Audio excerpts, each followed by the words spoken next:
Good afternoon, everyone.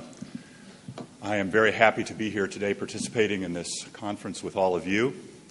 And I am especially pleased to be part of a panel in which Carolyn and Justin will be able to share their extensive knowledge about state finance with all of us and relate that knowledge to some of the key issues that we're facing here in Kansas.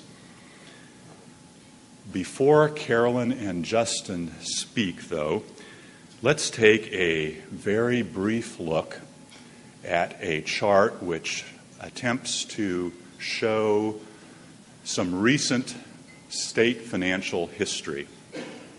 The chart, which you see on the screen, starts about 15 years back.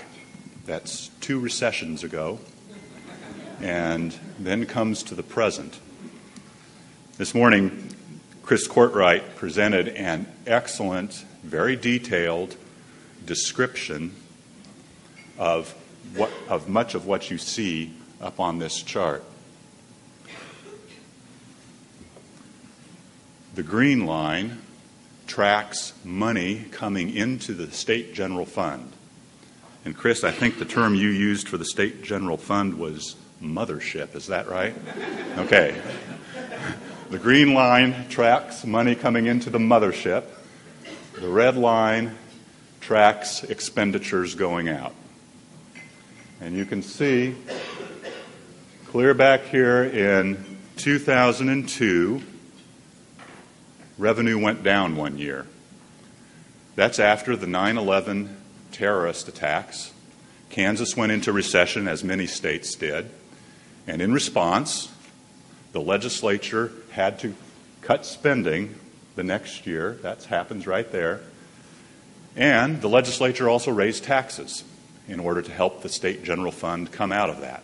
Cigarette taxes went up substantially. The sales tax went up a bit. And following that, Kansas entered a period of really robust economic growth that also brought a lot of new money to the state general fund. As you can see, expenditures went up with that as Kansas was trying to keep up with the ever-increasing costs of Medicaid, and especially because that was the period in which Kansas was also trying to put significant amounts of new money into school finance in response to the court case that was active at that time. In the education panel this morning, John Heim showed you a slide of education spending in Kansas. It peaked, it went up, it peaked, and then went down. The peak that he was showing you occurred actually right there in fiscal year 2009. The first budget that the legislature passed for fiscal year 2009 actually set state spending up there, almost off this chart. The legislature was not able to actually implement that budget that they passed, though, because the recession, the Great Recession, intervened. You can see that revenue dropped 3 years in a row, 1, 2, 3, and that had never happened in Kansas financial history before. We had 1 year revenue drops, but never 2, and certainly not 3.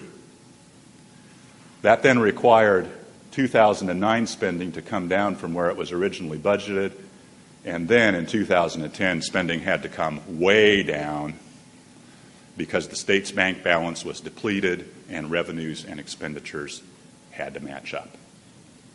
Now, it was thought at the time that revenue might drop for a 4th year in a row. The legislature wanted to avoid that. The legislature wanted to avoid further deep spending cuts.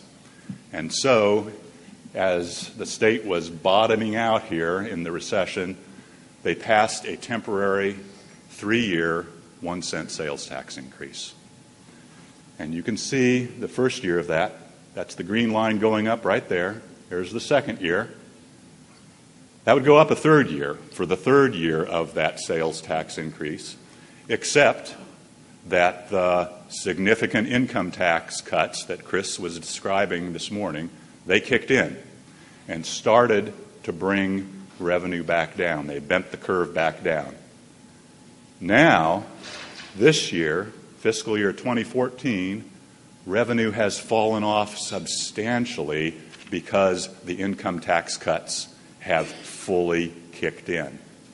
And that also means that spending had to come down as well, and you can see that happening here.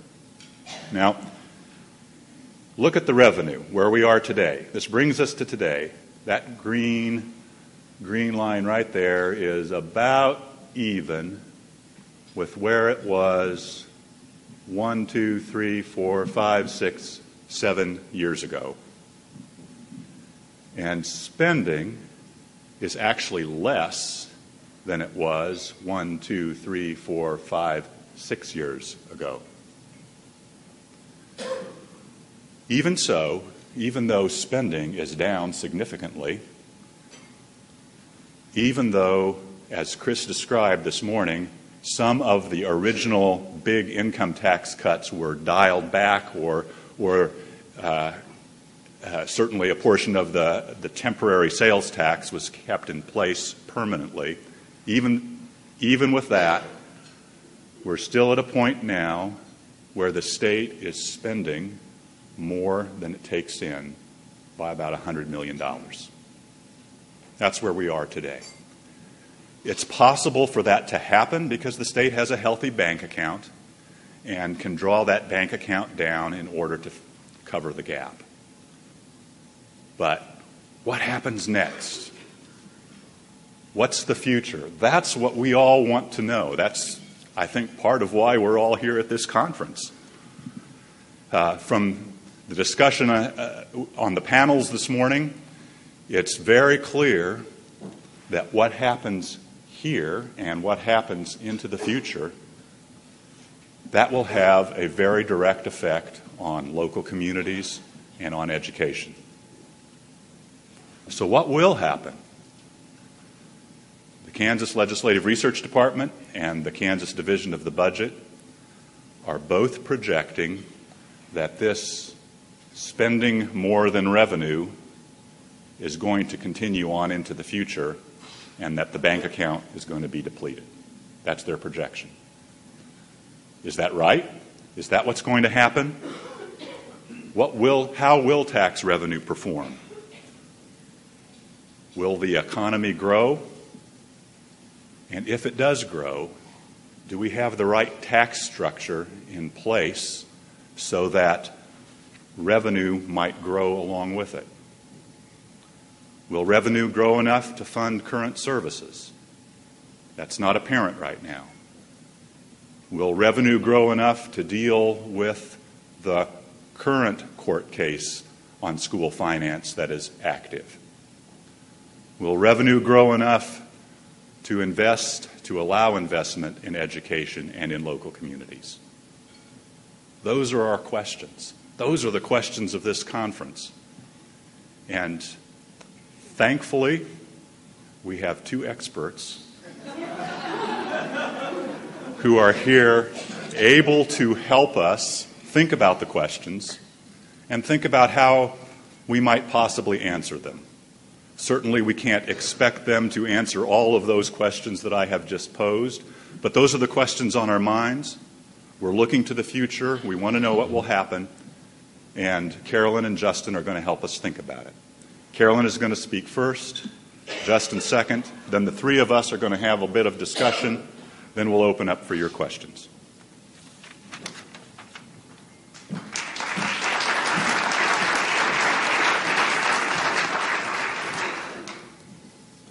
Thank you all so much for having me. It is always a pleasure to talk with folks in other states and see what's going on, what the debates are.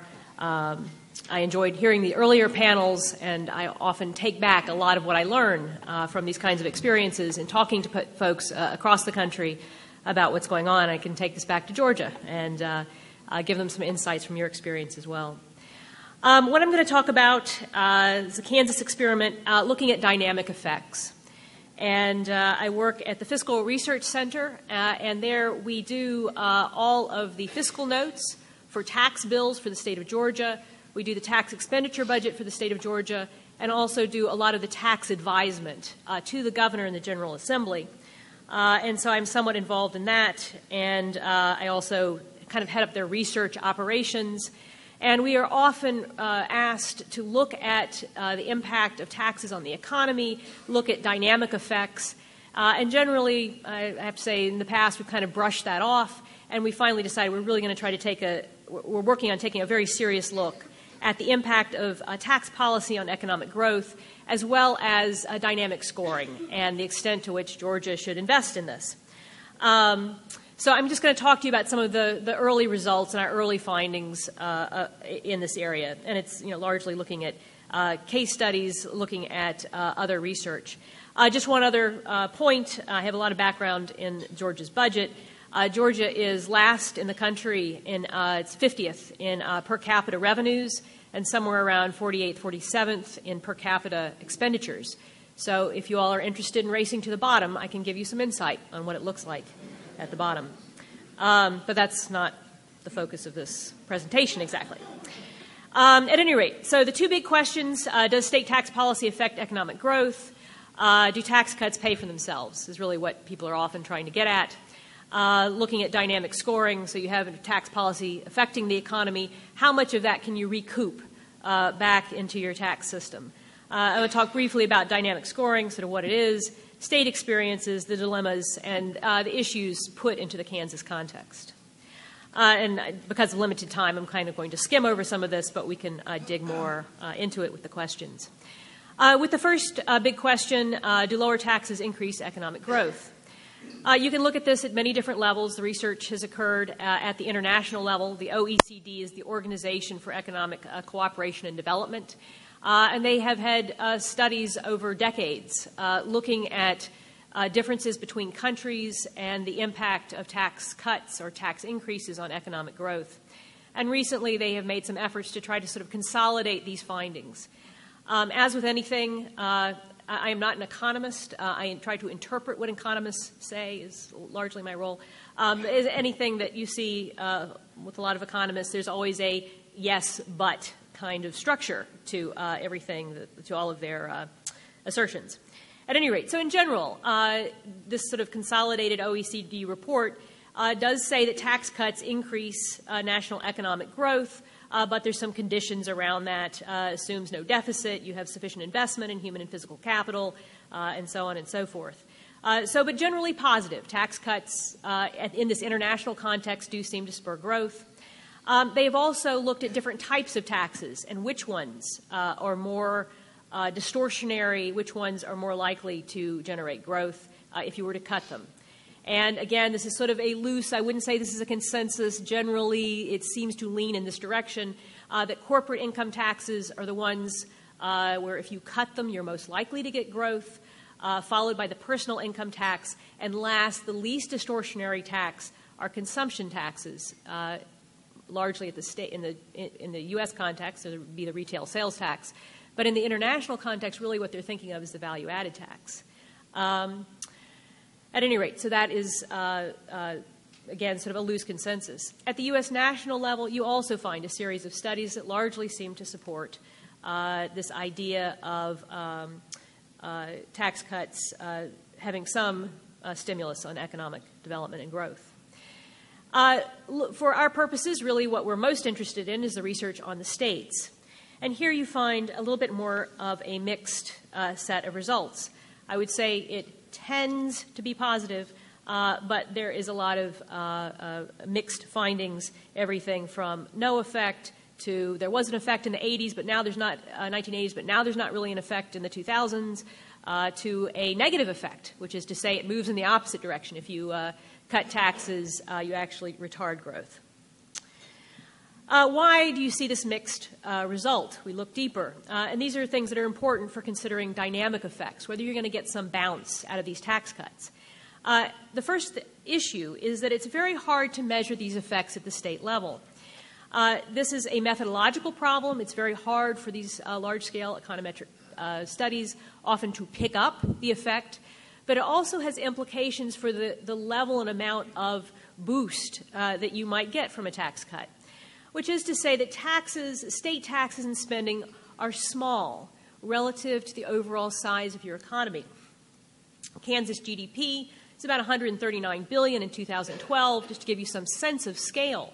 But your state funds budget is about $6.4 billion, which is 5% relative to your GDP. By way of contrast, the federal government's spending $29 billion. That's a 2010 number, so it's probably adjusted up or down a little bit, but that's in the ballpark. Okay, so you can see the relative scale of what you even have to play with at the state level. Your 2012 tax reduction, which many people consider to be quite large, was only 0.6% of GDP. So ultimately, it's fairly small. As was mentioned earlier, the other issue is that the total cost of doing business. State and local business taxes are really a small percentage of that cost, 1.2%, according to one study. Additionally, you see when folks are looking at site selection, things such as the quality of your workforce, labor, transportation often rank much more highly in terms of what companies are looking for when they look to move to a state. Way down at the bottom are taxes in terms of what is really affecting business growth and businesses coming to the state. The other big dilemma, and this is quite important, is that states typically operate in some form of balanced budget environment. So when you cut taxes, you typically have to cut expenditures on the other side. And expenditures have dynamic effects as well. So you may see some bump in economic growth from a tax cut, but if you have to cut education or higher education or your infrastructure spending by a significant amount, that's going to have a negative drag. So you have to think about it from both sides. And you can see some of the summary results of selected studies on public services, also mixed, as are many of these studies, but much like the tax impact on growth, the expenditure impacts on growth also tend to trend positive, particularly when you're talking about physical and human capital investment. If you raise taxes to fund welfare or social services, you tend not to get much bounce out of that. But one idea is if you raise taxes to fund education, higher education, and physical capital investment, you may well net positive from that. You may actually stimulate growth, even though you've raised taxes.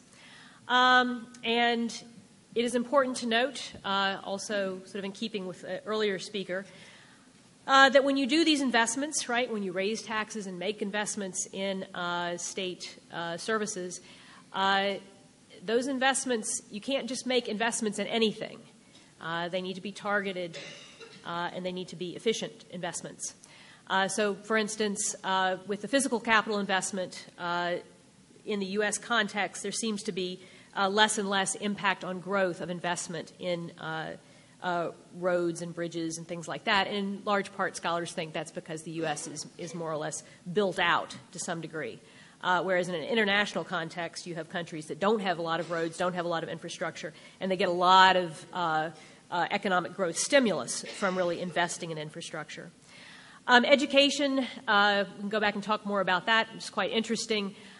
In the international as well as the domestic context, it does depend on what you invest in terms of education. But if you invest in things that increase cognitive achievement, which is to say your test scores, is how it's measured, your test scores, your capacities in math, science, and reading, if you invest in a way that gives you a bump in that area, then that will typically have a strong impact on economic growth. Has generally been the findings in that regard. So what's important to think about here is that you're not just thinking about taxes, but your taxes go to fund something. And so you need to think about the overall package when you think about the impact of taxes on economic growth. So the Laffer Curve, I just want to think, when most people approach tax cuts and economic growth, they often reference this curve. And I'm going to propose an alternative way of thinking about this. The Laffer Curve, some of you all may be familiar with. The basic idea here, right, is that you have tax rate along this axis and tax revenues along this axis. As you raise your tax rate, you bring in more revenues, but then the idea is it starts to double back on itself. So when you get to this point C, you have a very high tax rate, but you're actually only bringing in revenues that are, equivalent to this point D down here. You could move back along this curve, i.e. cutting taxes, and raise more revenue is the idea of the Laffer curve. And I'll talk about this in a minute, but there really is very little evidence that any U.S. states are in this prohibitive range where they could actually cut taxes and raise more revenues. There is pretty much zero evidence that anybody's up here. Generally, when you cut taxes, you lose revenue, though you may get some bounce back, a little bit of bounce, a little bit of recovery of that loss through dynamic effects. The way to think about it, I think in a little more sophisticated way, is to think of yourself as having a portfolio. You use taxes to purchase expenditures. And this is expenditures as a ratio of personal income. And the basic idea is this is growth, right? And so as you make investments, you don't exactly know where you are on the curve, but as you make investments by spending government money, you can increase your growth rate. Then after a certain point, though, there's a point where the taxes get high enough that it starts to drag your economy back down. All right? And so you start to reduce your growth rate and even can get to a point where the drag is so much that you enter into a negative growth rate type scenario. So that's the idea. You get a certain lift from expenditures, you get a drag from revenues, and you're trying to balance that package to promote growth in your jurisdiction. Okay. So that's sort of the basic framework, a way of thinking about this. Moving on to static versus dynamic scoring. And this is the idea of you cut taxes in order to stimulate the economy. How much of that stimulus can you then count on coming back into your state revenue stream? Typically, and I'm just going to talk about static with behavioral effects and dynamic scoring. Most revenue estimates or most fiscal notes on taxes are done static estimates with some behavioral changes in them. Just to take an example, if you were to raise your tobacco taxes by 10%, the analysis would probably start out with some kind of estimate of, okay, you've raised it by 10%. How much do we currently get in revenue? We bump that up by 10%. It's a straight up static 10% increase. You increase taxes 10%, you're going to get 10% more revenue. But typically, these analyses will also include some kind of behavioral effect, right? You increase taxes on tobacco, people are going to smoke less, they're going to buy fewer cigarette taxes. So you got to drop it back down. There's an initial behavioral effect that will reduce how much revenue you're going to get from that tax increase. A dynamic effect takes it a step further. And just to continue the cigarette analogy, which is actually not something people would usually use dynamic scoring for, but just because it's easy to conceptualize, the idea is you start to look at the ripple effects out into the economy, looking at the impact on personal income, on jobs, and on wages. And so in this case, people are buying fewer cigarettes. Therefore, the cigarette manufacturers are employing fewer people. That is driving down wages, increasing folks who are unemployed, and so on and so forth. Personal income is declining. You're looking at that impact in the economy. And as personal income declines, then your revenues, perhaps from your income tax, would then decline. So you're looking at the impact of the tax further as it's affecting personal income, wages, jobs, things like that in your economy. Okay, so again, sort of an example of dynamic effects of an income tax cut. You have a percent reduction in taxes of your income tax. You increase disposable income. And therefore you might increase consumer demand for products. You might increase the competitive position of your state, and people will start moving to your state or investing in your state because of your lower taxes. Okay, so just to give you a quick synopsis of where this goes, with dynamic scoring, do tax cuts pay for themselves? Again, no, there's really not much evidence that you're ever going to get tax cuts that actually pay for themselves. However, you are likely to see some increased economic activity from tax cuts that help offset some of the revenue loss. So yes, you might get some feedback loop. However, again, in the state context, what you have to realize is because the tax cut is not going to pay for itself, you're going to have to cut expenditures somewhere if you're going to cut taxes. and not make it revenue neutral. And that, in turn, will also have a dynamic effect in your economy. And so this is all sort of part of what goes into dynamic scoring. You not only look at the impact of the taxes, but you also look at what happens on the expenditure side. Okay, so I have examples from 4 states that were relatively complete, sort of thoughtful dynamic scoring efforts. California developed its own internal model back in the 90s. And they looked at a series of scenarios of a $1 billion static revenue increase. So what you're looking at is they then looked at their taxes, what would it take to get a $1 billion static revenue increase, and then what would be the feedback loop through the dynamic effects. So to raise $1 billion, they would have to increase their personal income tax by 4%, the rate, and there would be a 4% decline in the revenues that they brought in. So with a $1 billion static revenue increase, they would lose $40 million. They would only ultimately net $960 million from that 4% increase because of the dynamic effects coming through their economy. With sales and use, you would have a 5% increase, but a 12% offsetting revenue reduction from dynamic effects. Corporate, an 18% offsetting reduction from dynamic effects.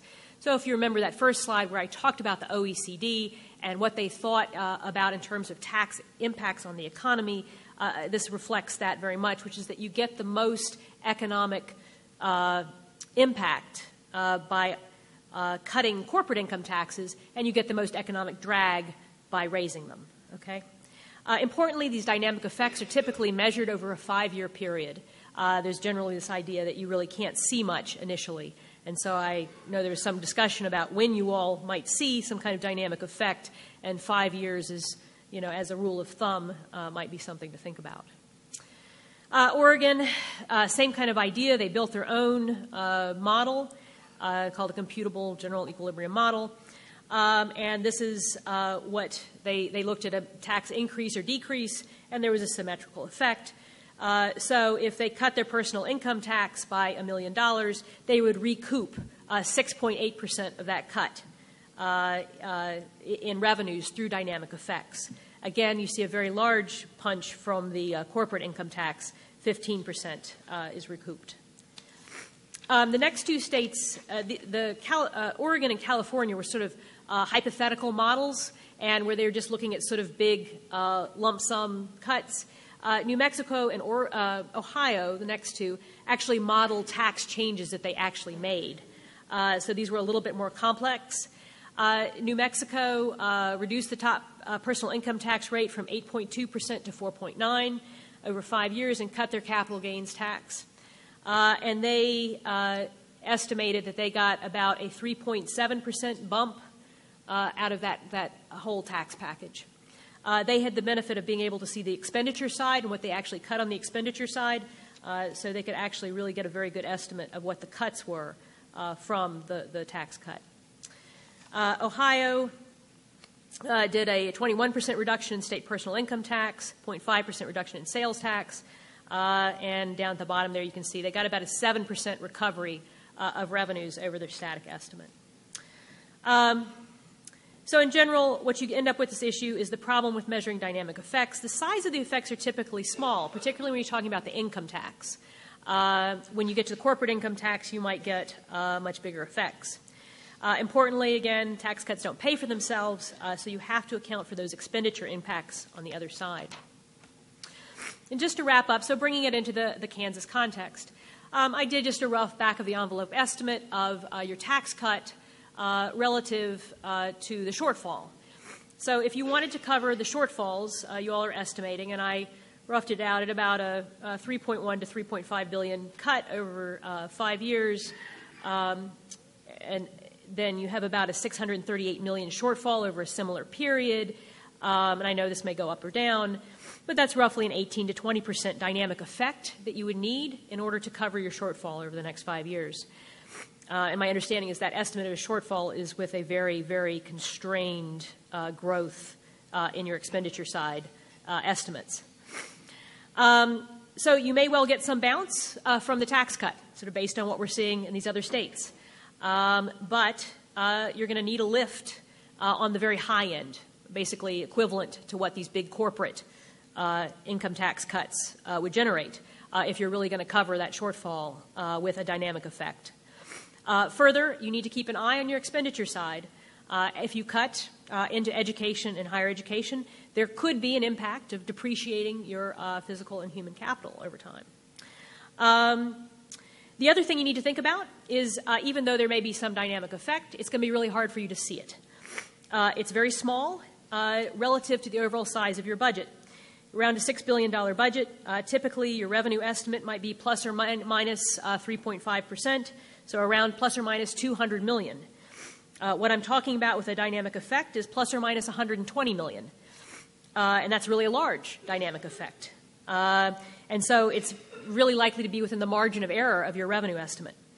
Further, at the state level, you're really going to be confounded by other forces. The federal government is scaling back. They are having the sequester. These are 8% essentially across the board cuts, 2% cuts in Medicare. A 1 to 2% cut in your federal funds will essentially wash out everything that's been done with the tax cuts. And then there are a whole series of other forces that may make it very difficult to actually see this bounce if you're a budgeter looking at this in real time. Anyway, hopefully I didn't take too long there, but that's pretty much wraps up my my presentation. Thank you.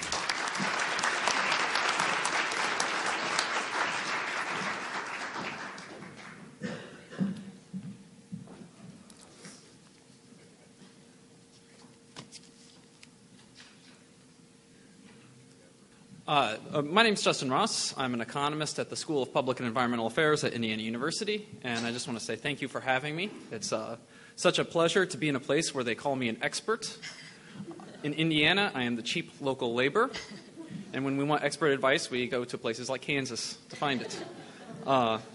What I want to do here is kind of go through an exercise that I actually give kind of the students in my class, which is to try and actually evaluate policy against what might be described as like the blackboard approach, or what we'd find in the textbook, right? So, when we try and judge whether or not something is good or not, we try and compare it to some kind of comparison group, right?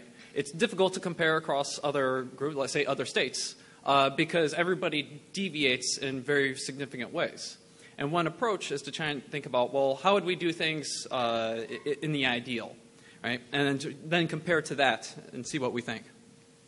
Now, in general, when we undertake these types of exercises, we focus on a set of tax policy criteria. They're very old and well-established criteria. They date back to Adam Smith, even, with less of a Scottish accent to it. And in particular, I'm going to focus on what I think the three most interesting areas are in the case of the Kansas reforms, which is going to be on revenue adequacy, economic efficiency, and equity.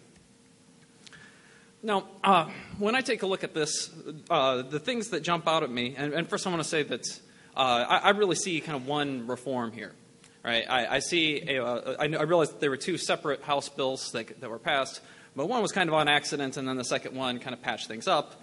And so really what we're looking at here is one reform. Right? What I see when I look at this is this general inclination of trying to go from transforming from taxing income to taxing consumption.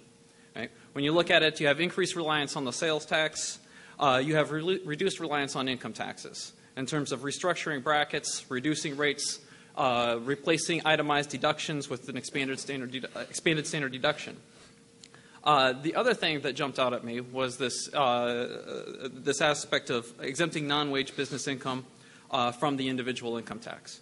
Thinking just for a moment about the kind of the textbook case for this type of a reform, right? And particularly on focusing from an income to switching to a consumption taxation. This is not a crazy idea. It's not even an uncommon idea. There's actually a perpetual interest, what's called the fair tax, which at the federal level would be replacing the income tax with a national retail sales tax. I would not advise it in the case of the federal government, but for the most part, there's a decent case here. In terms of revenue adequacy, income and consumption taxation, they're fairly comparable. Right? In terms of the efficiency potential, the case for it lies in the idea that instead of taxing extractions from the rather than taxing inputs into the economy, contributions to the economy, you're taxing extractions from it, encouraging some investment growth and some potential. And finally, the equity potential, I think, is what doesn't jump out at people immediately. So in a snapshot sense, when you look at a single year of data, it's going to be the case that a consumption tax is more regressive than an income tax. The people who have lower incomes are going to pay a larger percentage of their income than higher income individuals. When we look at this from a lifetime perspective, though, when we look at over the course of somebody's life, how much are they going to pay in income taxes and consumption taxes, this makes the consumption tax look much more favorable. Right? My undergraduate students, they are 20-year-olds who have, if they worked very much throughout the year, they make maybe $10,000 in a year. They have a high school diploma. They spend much more than their counterparts who also have high school diplomas, are making maybe $10,000 a year, but are not going to college. And the reason for that is because they feel somewhat confident engaging in some kind of deficit spending of their own. Right? They can take very elaborate vacations over spring break, things that I don't go to, that suggest that they are kind of spending some of their future income. Right? And so when we take that kind of broader look at it, the consumption tax looks more favorable. So those are the kind of the stylized cases for a switch to a consumption tax. When we look at revenue adequacy across states, the individual income tax is the largest source of income. It is also the case, though, that in the states that have both, you have some places where states collect more through the sales tax than they do the individual income tax. On average, about a third of tax revenue comes from sales taxes, and it's greater than 40% in 10 states. It's greater than 50% in 4 states. Right? So there is some potential here in terms of adequately financing government, depending on what you think is adequate. And if you actually go through kind of like the ideal textbook formulation of things, the revenue potential of an income tax is, if it's structured ideally, is identical to the revenue potential of the ideally structured consumption tax. Right? Because over the course of your lifetime, consumption and income end up being the same thing. So when I look at the actual Kansas experience, there's a couple of things that I immediately went to try and go look at. One is the business share of state sales tax receipts. And when you look at this, so this is retail. So this is supposed to be the retail sales tax. How much of what is collected through the retail sales tax was actually purchases made by businesses, right? And what we see is that just under half of what's collected under that, according to the best estimates out there, comes from businesses rather than households. This is above the U.S. average, which is to say that in general, the states are not very good at this in terms of actually targeting final consumption. Kansas is a little bit better than its surrounding immediate states. I'll come back to a moment why this is important. When we look at the breadth of the sales tax, what hopefully you can see there in the center is of the red line is Kansas. What this is of the household expenditures, how much of the expenditures that they make are subject to the sales tax. That's a way of kind of getting at how broad the sales tax is. So on the high end, the far right where you see the big spike, that's Hawaii, right? Hawaii, of course, is a state that is an island, meaning it has no significant concerns about cross-border shopping. It also has a very active tourist market, so they are very interested in having a very broad sales tax that captures lots of services, lots of goods in it. So in terms of broadness, they do quite well. The other yellow bars that appear on the screen are, again, the surrounding states of Kansas. So kind of middle of the range. But according to the data, you have about 40% of expenditures made by households are actually subject to the sales tax. Right?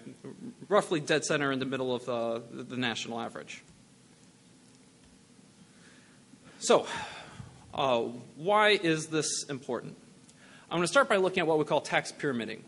Right? So I've made this point that half of the expenditures, half of the revenue is actually coming from business purchases of inputs. The problem with this speaks directly to the efficiency aspect of our tax policy criteria. Right? So how burdensome is a tax when you start thinking about all the things that get taxed, and then it gets used as an input into other things that end up being taxed. So I've got this kind of stylized production process where you start with the manufacturer who is going to purchase some inputs that are subject to a sales tax. Right? That sales tax then gets built into the price of what they're going to sell to the retailer. The retailer is going to combine those inputs with other things that they're going to buy. Right? So you can start thinking about fuel and fixtures and other things like that that are going to be subject to the sales tax. Right? They're going to pay sales taxes onto that, and that's going to get embedded into the price that they're paying, giving to the final consumer. The final consumer takes that final good price, and they're paying a tax on top of that. Right? So when you actually do the kind of numbers, right? So this was 6.3, which for the moment anyway seems to be Kansas's sales tax, or is the predicted outcome would change from 1 minute to the next. But when you start tabulating all this up, right, the red line, the 8,554, right, that's the point of collection of the tax. But when you actually start adding up all the things that went into it, the state actually received 12,000, right? So the effective sales tax is actually much higher, right, about 9%, depending on how it is that you want to calculate that. What this induces is a set of efficiency concerns in terms of it starts favoring certain types of production processes over others. In particular, it tends to favor production processes that are more horizontally integrated, meaning that they're producing more of their own things rather than buying their inputs from some other place. Right? So if you are thinking about something that you're making for a final household, so for a final good, if there is potentially some gains to be had by acquiring a firm that you would otherwise buy things from, if that is subject to the sales tax.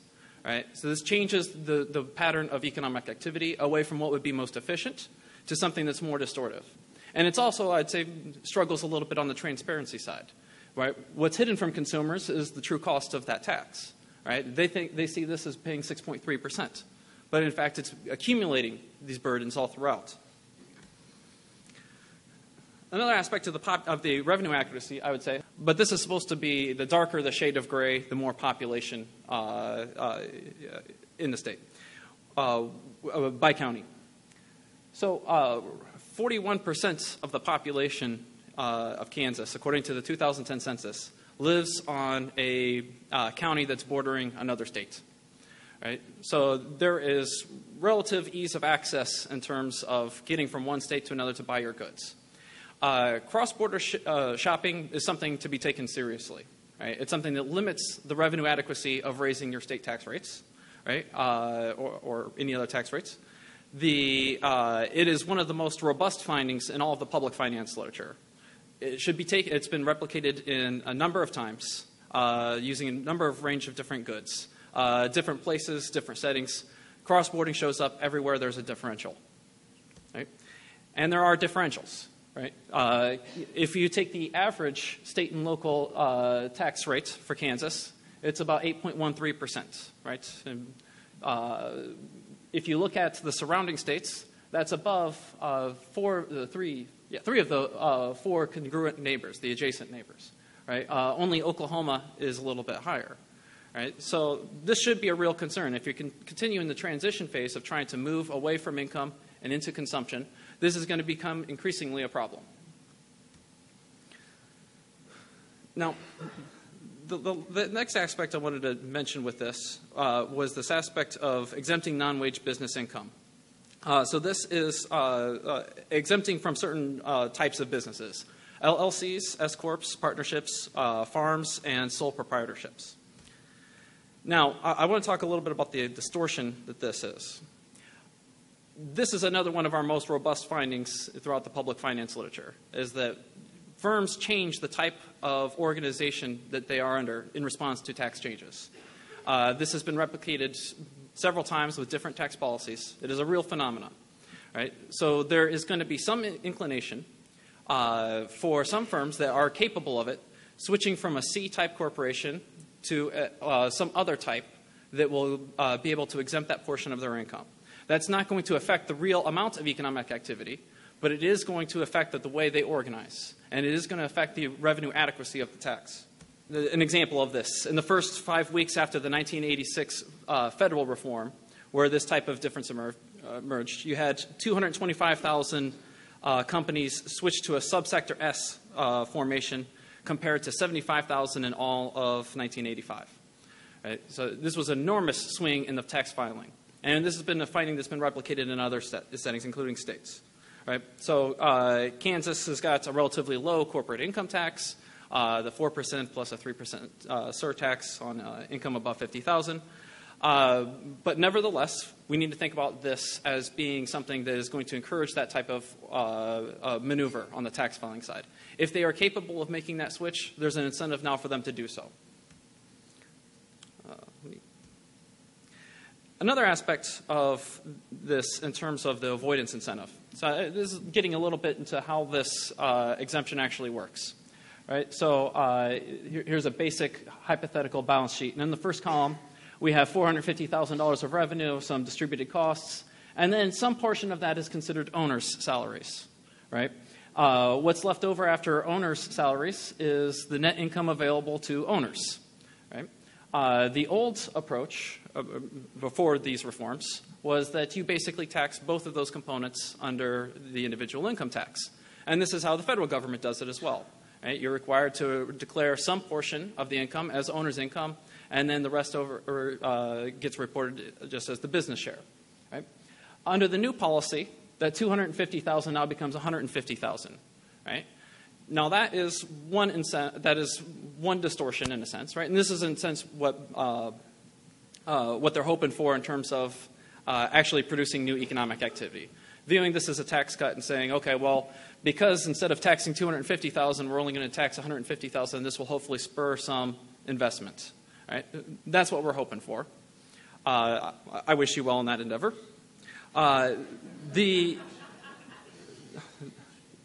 In addition to kind of incentivizing firms to switch into this type of structure to begin with, there's also an incentive to change what portion you declare as owner salaries and what portion you declare as profit. Right? If you were, for some reason, to declare $250,000 as all of your owner salary, so taking that $250,000 and declaring all of it owner salary and none of it net income, right, you would be taxed by that full $250,000. If, on the other hand, you declared no owner salary and paid yourself entirely in profit, then your tax bill would be zero. That's just to highlight the difference in what you declare on salary and what you declare on profit.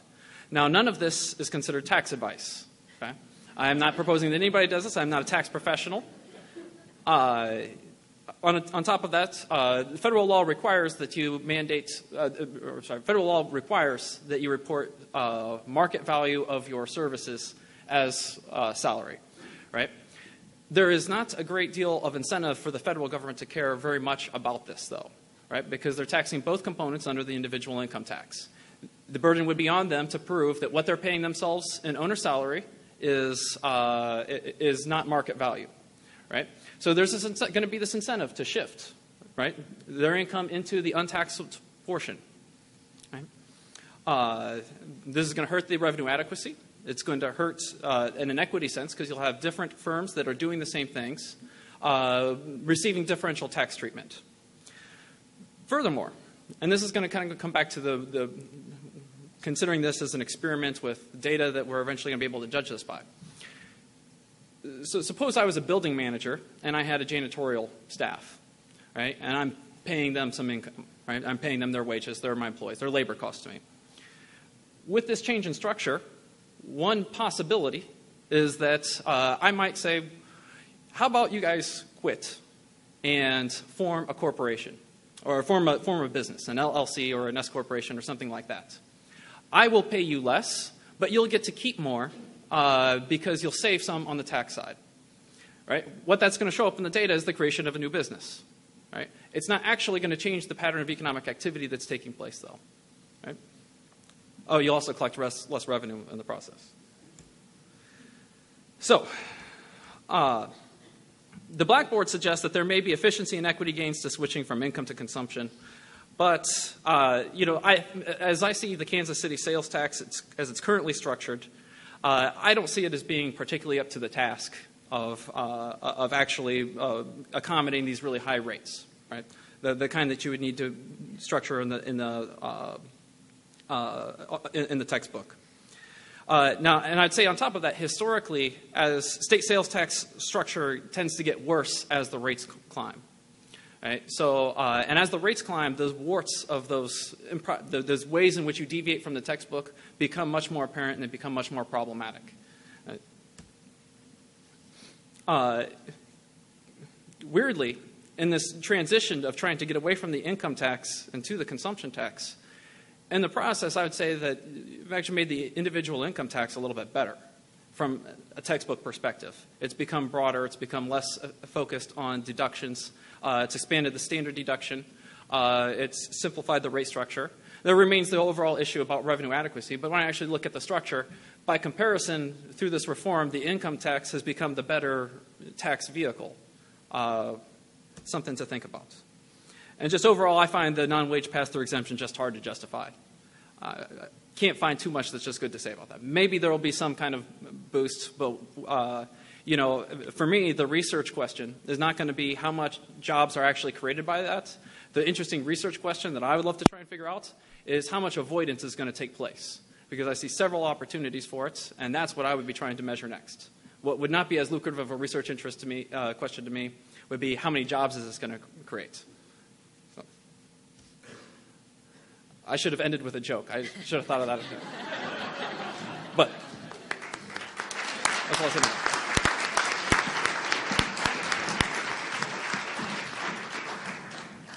Thank you both very much, and welcome to Kansas, and thanks a lot for sharing some of your expertise with us. We've got just a couple of minutes. Let's visit a bit about some of the things you've said. Carolyn, you're from Georgia. Justin, from Indiana. You both look at your own states, but you also professionally look much wider than that. I'm really very curious to know what you think about how Kansas and our fiscal experiment compares to what other states might be doing. Are we in the mainstream of tax policy activity, or are we out on the edge somehow? Okay, let me try this. All right. Okay, so in the big picture, let me start with the small picture.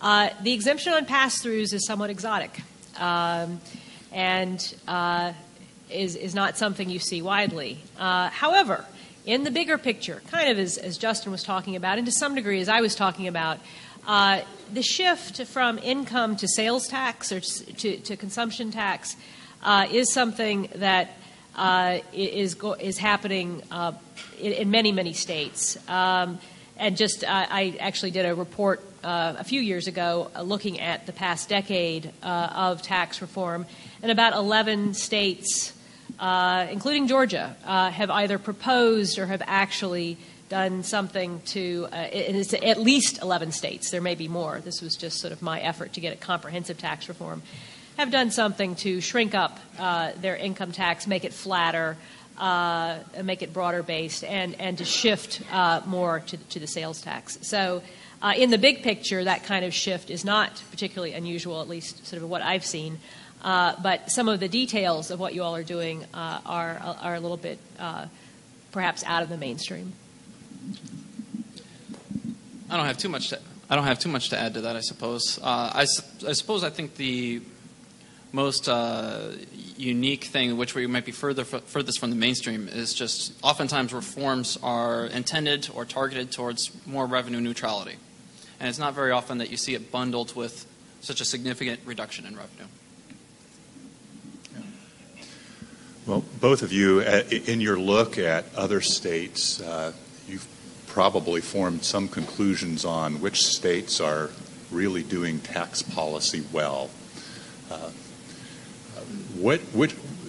As you look out over the U.S., which states do you think have the best practices on tax policy and are fulfilling the components of equity and adequacy, et cetera, in the best way?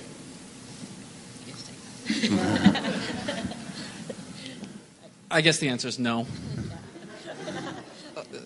So I would say that basically all states have terribly flawed tax systems in a whole number of ways, and they all just basically do things well to different extents. So Hawaii has a number of problems, but they do the sales tax well. Right? Same goes with New Hampshire. Rhode Island recently had a reasonably good reform on the income tax, but they have a number of other problems. So, I guess my approach would be pick your tax instruments, and then let's go find a comparable state that maybe does this better or worse than you. But in there's no broad sense that there's some state that really stands out well as doing a satisfactory job on any dimension.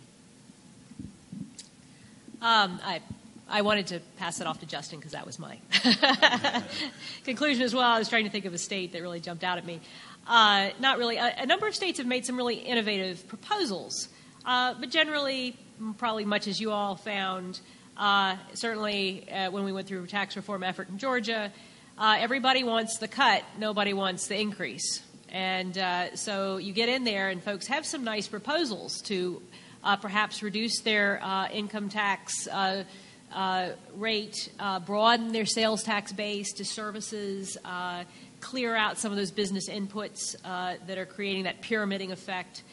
They do that, and then they find, the hairstylists really don't want to pay a sales tax, and the veterinarians and the doctors and the tax accountants and all the other folks who all of a sudden would be taxed on their services really don't want to be taxed. And so what you find is all the increases that were used to offset cleaning up their tax structure fall by the wayside, which then the whole thing tends to get muddled up or collapse entirely, as happened in Georgia. The title of this conference uses the term fiscal experiment, and experiment implies that we're going to measure something. And I bet that every person in this room wants to somehow measure how our fiscal experiment is working or will work.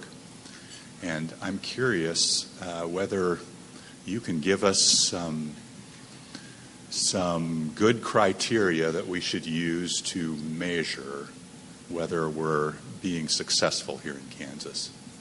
Does success mean that the green revenue line on that earlier chart, does it mean that that goes up? Is there some other measurement of some other economic measurement that we should be really watching terribly closely in order to judge this? What are your thoughts about measuring how we're doing? Okay. So I think there's several different dimensions. One, just sort of from my presentation, in 5 to 10 years, maybe you can look and see if you got some really nice boost out of economic activity. That might be interesting to look at.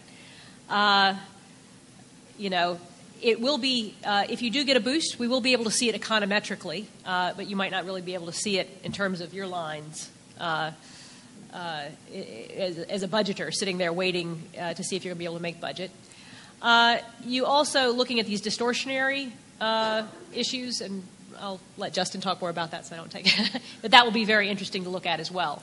I would imagine most accountants in Kansas are working overtime to figure out how they can move everybody to an LLC status right now. So the distortionary effects. Last of all, when I think about a budget, right, are you raising the revenues to do what you need to do and to accomplish what needs to be accomplished? And I think there's sort of a broad feeling or sense in the United States that we're moving to a knowledge-based economy. And it's going to be much more dependent on adequate education of students. It's going to be important to invest in the right things, right? It's not just about handing out diplomas. You need to make sure that the young people in our country are really able to compete internationally. And so one benchmark that's out there a lot is, Japan, Korea, and Canada, 60% of their college-age population has some kind of higher education degree. In the U.S., it's about 40%. So I think part of it, when you're measuring whether it's a success or not, is do you have the revenues? Do you have the revenues you need to move your state forward and be competitive not only on the revenue side but also on the expenditure side? I would agree with everything Carolyn said. But I'm going to go in a different direction on this one because this kind of struck me as I was watching the panels this morning. On the one hand, you have the use of the word experiment being something that clearly set it off in a very catchy way. People got very excited about this idea of an experiment. But I come from a school where the word experiment means something very specific, where it means, I don't want to say specifically what it means, but you have a genuine interest in actually learning something.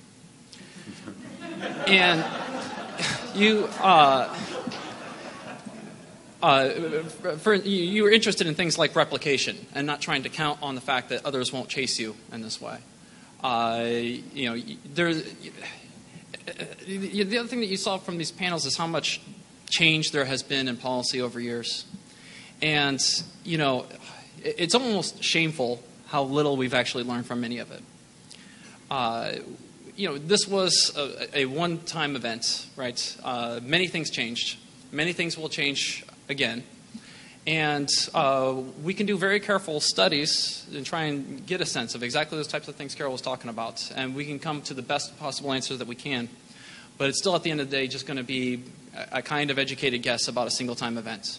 And it's going to be very easy for anybody to dismiss it, just as Chris was saying this morning, that it's just going to be very easy for anybody to just point to something and disregard anything that comes out of that. So I think that, if I was talking to the average citizen, what I'd say is instead of looking for how should we measure this over the next couple of years, why don't we try and correct this historical set of accidents where we're just not doing anything to actually treat these things like experiments? There's been many places that have undertaken field experiments of sorts, where and they do pilot studies where they have actual randomization. They figure out what the outcomes are supposed to be, and they keep the data necessary to track it and actually learn something from it. And we've had so many, just in schools, for instance, we've changed so many things, and we have no idea what to tell anybody what works. Right? We have, well, not no idea, that's too much, right? But we have very little to actually share in terms of knowledge. But we can reverse that. And where we can't, where it's big policies like the reform that we're talking about here, we're not going to learn anything specifically about Kansas, right? But it's going to get added to a larger pool of events that we're going to start being able to say things about the average. On average, that's exactly how Carol presented herself. On average, here's what happens when you change rates, right? When it comes to policies like that where we can't do that, let's play the averages, right? I can't tell you if you're going to win or be very wealthy after you come out of a casino. But if you want to play the average, you shouldn't go through the door. I would take it from both your comments and your presentations that neither one of you probably expects that our green revenue line is going to go up quickly very soon. I was going to ask, should we expect that? Carolyn, you're talking about a 5-year window of waiting 5 years. In the near term, what do you think we should expect on the revenue side in Kansas as policymakers try to put a budget together and fund various things? I always feel very bad. The state economist of Georgia sits at the Fiscal Research Center, and during the recession, I just remember him just so sad. It's so hard to predict these things. It's so hard to know, what you're going to get out of this stuff. And it's so hard to project revenues adequately. It may be that the country rebounds all of a sudden and everything looks great. You're not going to know whether it's really tied to your reform, most likely, for a good long while. So on that one, I have to take a pass to some degree because I don't know. You may get lucky, maybe it's like Justin's thing, you may get lucky. Odds are you're probably not going to see a bounce sufficient enough to really close that gap. I know that both of you need to catch planes this afternoon yet, but I want to give you a chance to leave us with advice. If you were the governor or the legislature, or if you had the power to make changes in tax policy in Kansas or alter what we've done, do you have any specific advice on what you think our policymakers ought to do? Oh, well, I think that you're going to have to expand the consumption tax to include services. I just can't see anything going back. The economy is moving in that direction. It's being missed by the sales tax base by and large. I suppose a little bit more specific than that. Not that New Hampshire does this in a great sense, but they have a business enterprise tax, which is going to be more likely to catch those types of services. Now, it's carefully called a business enterprise tax and not what it truly is, which is a value-added tax. But that would be the direction. That's going to be in a much better position to start capturing the service sector of the economy. I would. That was top of my list as well. Sort of what would be great, and what I generally recommended when I've looked at studies across the states is expanding your sales tax base, encompassing services. You have a lot of electronic transactions that are no longer captured, and of course you've got the federal level kind of restricting that. But basically, that's what you want to do. A lot of transactions are not being captured anymore. To the extent that you can exempt business inputs through some kind of value-added type arrangement, you want to do that. You're going to need to clean up this sort of pass-through problem, most likely. You want to keep. Additionally, you generally want to harmonize your corporate and your corporate income and your income tax so that folks are not shifting between those. You can have a lower rate, but you want to keep sort of a nice balanced playing field across those different tax structures. You might want to address equity issues is something that folks often propose if they expand and increase the sales tax. And the idea is to often address equity through the income tax by giving people some kind of rebate for estimated sales tax. And then generally you want to clean up your deductions, your credits and exemptions to try to clean out a lot of those. You want a broad base and a low rate, and just sort of shooting for that. I am going to look to our conference organizers to tell me if we have time for some audience questions yet, or whether vehicles need to race towards the airport.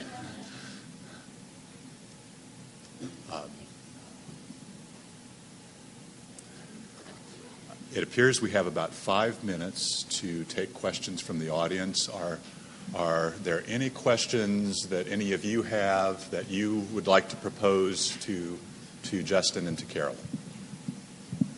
Back here.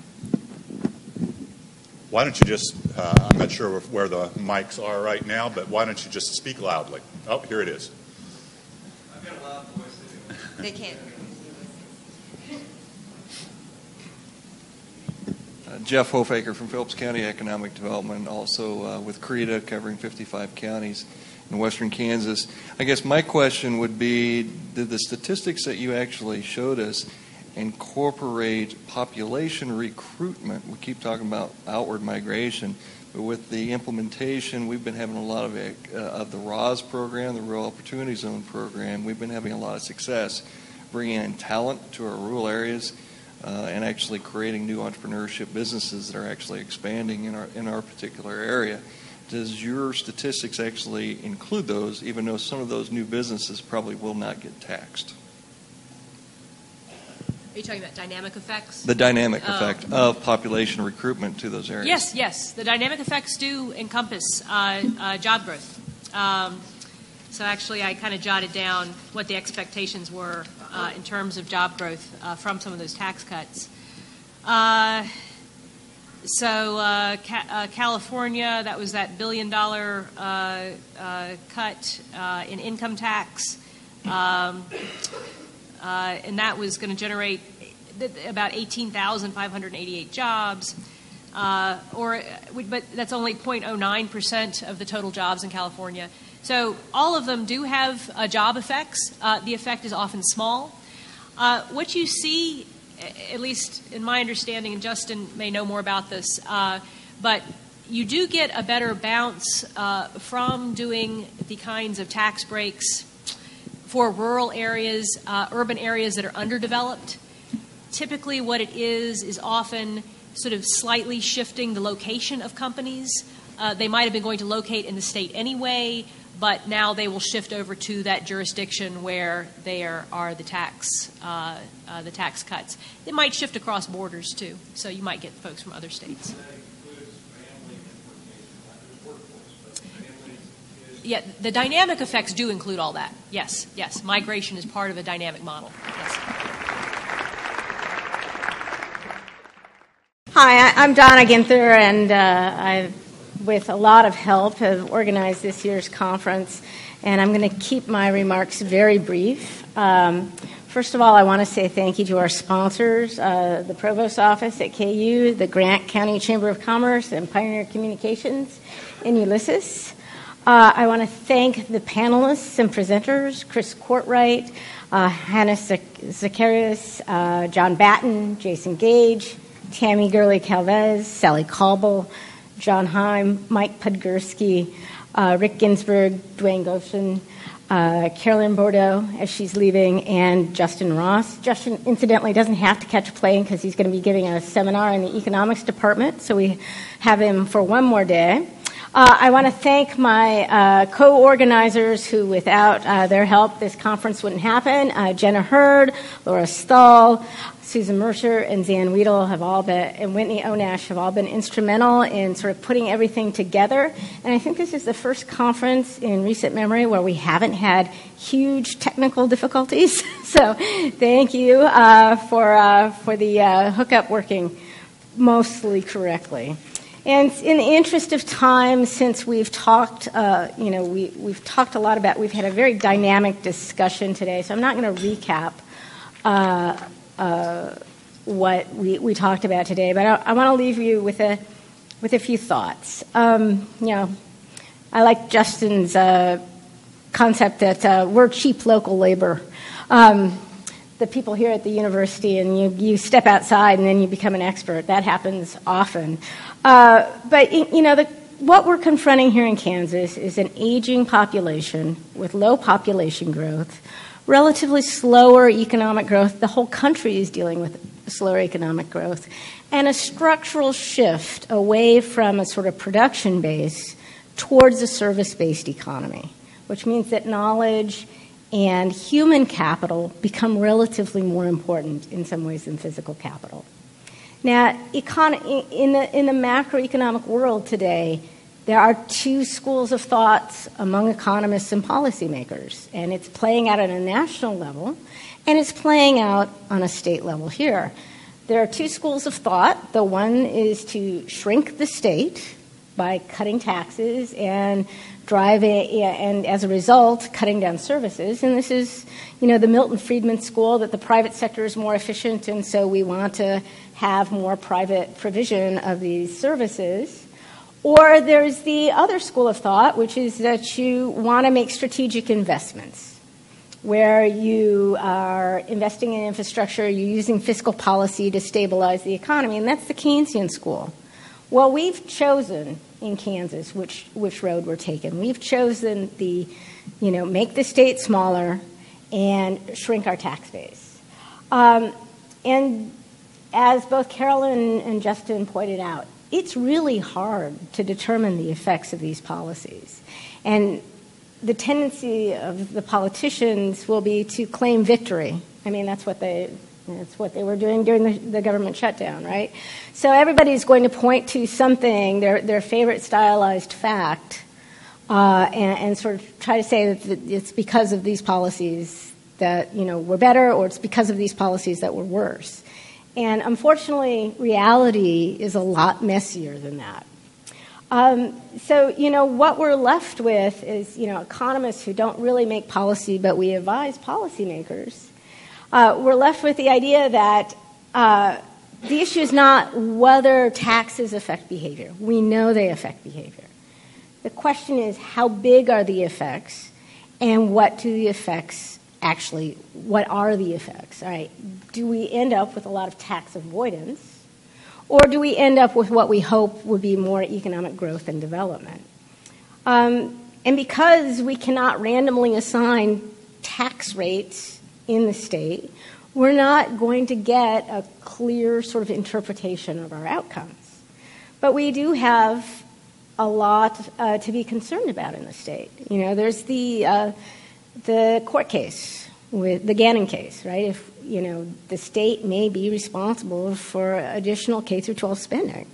And the revenue is going to have to come from somewhere, which is going to be an increase in taxes or a decrease in expenditures or some combination of the two.